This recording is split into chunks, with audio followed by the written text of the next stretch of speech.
साथ संगत जी, प्रेम से कहना धन निरंकार जी। साथ संगत जी, सदगुरु माता जी की कृपा से आप सभी अच्छे होंगे। आप सभी को बहुत बहुत धन्यवाद। आज आप लोगों के लिए एक सुंदर सा विचार लेके आई हैं। विचार का विषय है सत्संग की महिमा। सत्संग जी, सत्संग की महिमा क्या है ये तो सभी लोग जानते हैं, क्योंकि हम सभी ब्रह्मज्ञानी हैं। जब से सदगुरु की कृपा से हमारी झोली में ब्रह्म ज्ञान आया, तब से अगर हम निरंतर सत्संग कर रहे हैं तो हमारे जीवन में क्या बदलाव आया है इससे हम वाकिफ हैं। लेकिन थोड़ा सा प्रकाश डालना चाहती है दासी। सत्संग जी, कहा गया है बिन सत्संग विवेक न होई, राम कृपा बिन सुलभ न सोई। यानी हमारे पास चाहे जितना ज्ञान हो, जो कुछ भी हो, लेकिन वह ज्ञान जो होता है विवेक के बिना बेकार होता है, किसी काम का नहीं होता है। और ये विवेक हमें कहाँ मिलता है? सत्संग में मिलता है। जब हम निरंतर सत्संग करते हैं तो वहाँ महापुरुषों के जीवनियाँ, उनके जीवन में घटी हुई घटनाएं और ज्ञान की चर्चाएं जब सुनते हैं तो धीरे धीरे हमारा विवेक जागृत होता है। जब हमारा विवेक जागृत होता है तो जो हमारे अंदर जो भी समझ है और हमें कोई भी ज्ञान कहाँ हमें प्रयोग करना है, कहाँ नहीं प्रयोग करना है, इसका विवेक हमारे अंदर आ जाता है। साथ संगत जी, और भी कहा जाता है, हरि व्यापक सर्वत्र समाना, प्रेम से प्रकट होए मैं जाना। अर्थात ये परमात्मा जो है सर्वत्र है, व्यापक है, जर्रे जर्रे में है, कण कण में है। क्योंकि एक बार भगवान शंकर माता पार्वती जी के साथ कहीं टहलने के लिए जा रहे थे। जाते जाते एक जगह ऐसी पहुँचे और वहाँ पर भगवान शंकर जो है हाथ जोड़कर नमन करने लगे, प्रणाम करने लगे। माता पार्वती ने उस जगह को पूछा, देखा दूर दूर तक कोई मंदिर, कोई ऐसा देवस्थान कुछ भी दिखाई नहीं पड़ रहा था। प्रभु से पूछा कि प्रभु, यहाँ पर तो कुछ भी नहीं है, ना मंदिर है, ना मस्जिद है, ना कोई देवस्थान है, आप किसको माथा टेक रहे हैं? यहाँ की मिट्टी को माथे पर क्यों लगा रहे हैं? क्या है यहाँ पर? भगवान शंकर ने कहा, देवी, यह वो स्थान है जहाँ पर आज नहीं हजारों साल वर्ष बाद ब्रह्मज्ञानी संत के यहाँ पर चरण पड़ेंगे। मैं ऐसे स्थान को आज ही से माथा टेक रहा हूँ, आज ही से यहाँ की धूली अपने माथे पर लगा रहा हूँ। क्योंकि जहाँ पर ब्रह्मज्ञानी संत के चरण पड़ जाते हैं सत्संग जी, वह भूमि पवित्र हो जाती है, वहाँ का वातावरण जो है शुद्ध हो जाता है। सत्संग जी, वही ब्रह्मज्ञानी आज हम हैं। ब्रह्मज्ञानियों की कृपा अभी महान होती है। जहाँ इनके चरण पड़ते हैं वहाँ सब कुछ धन्य हो जाता है। सत्संग जी, जिसके जीवन में मान लीजिए गुरु नहीं आया है, किसी कारणवश उन्होंने गुरु नहीं बनाया है, और जब वो शरीर छोड़ते हैं तो उस मृत शरीर पर यदि ब्रह्मज्ञानी की दृष्टि पड़ जाए तो मृत शरीर भी मुक्त हो जाता है। यही नहीं, उस मृत शरीर को जलाकर राख बना दिया जाए और उस राख पर ब्रह्मज्ञानियों का दृष्टि पड़ जाए, नज़र पड़ जाए, तो वह राख भी मुक्त हो जाती है। सत्संग जी, हमारा जीवन जो है केवल कल्याण के लिए आया है। हम अपने जीवन को कल्याण के कामों में लगाएं।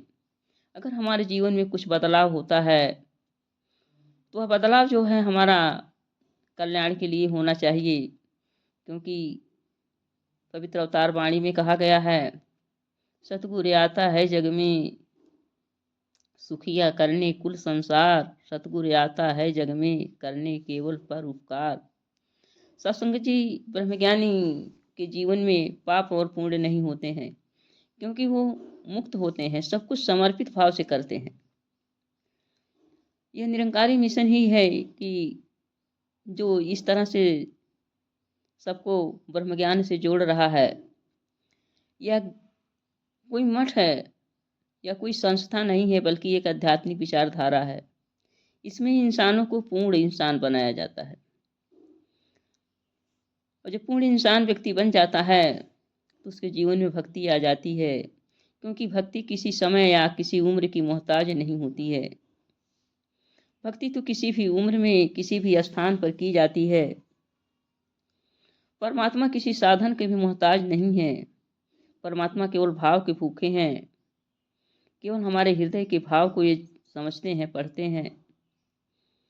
कहा गया है, निर्मल जल जन जो मोहि पावा, मोहि छल छिद्र कपट नहीं भावा।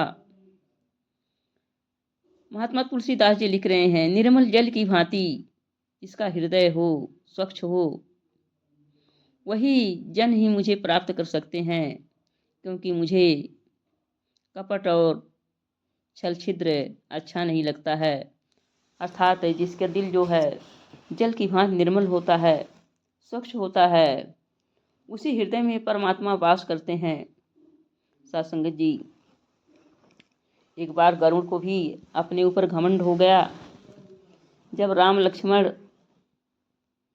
नाग फांस में बंधे हुए थे, हनुमान जी गरुड़ के पास गए और सारी व्यथा बताया, तो गरुड़ ने कहा कि भाई, अरे 3 लोगों के मालिक का ध्यान करो। तो हनुमान जी ने कहा, अरे 3 लोगों के मालिक ही नाग फांस में फंसे हुए हैं। गरुड़ जी ने कहा, ये कौन से 3 लोग के मालिक जो अपने को भी नाग फांस से नहीं बचा सके।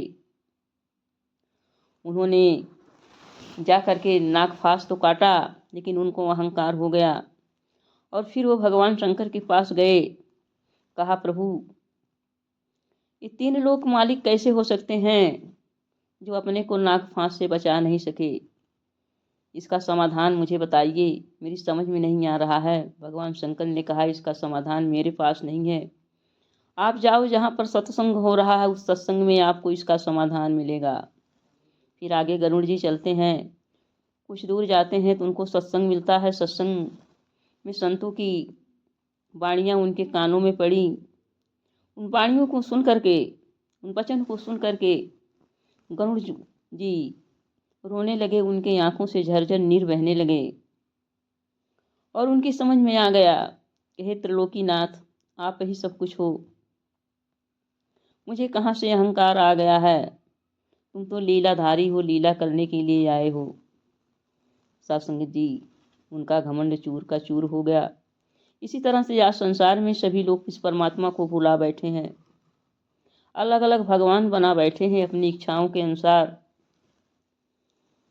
अलग अलग भगवान को अपनी इच्छा के अनुसार कपड़ा पहनाते हैं, पूजा करते हैं।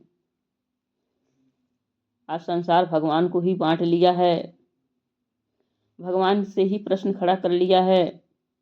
हिंदू पूछता है मुस्लिम से तो कौन से भगवान हैं, मुस्लिम पूछते हैं हिंदू से तुम्हारे कौन से भगवान हैं।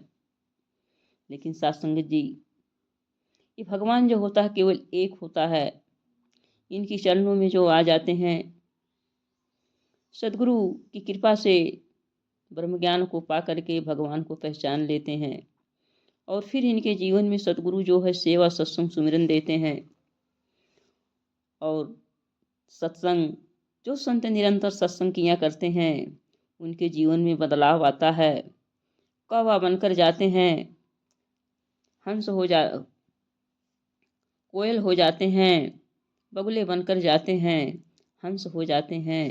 आइए साथ संगत जी, हम जो है ब्रह्मज्ञानी संत हैं, निरंतर सत्संग किया करें, जिससे सत्संग का प्रभाव हमारे ऊपर पड़े, और सत्संग के द्वारा हमारे जीवन में धीरे धीरे सुधार आ जाए, और हमारा लोक परलोक सुहेला हो जाए। प्यार से कहना, धन निरंकार जी।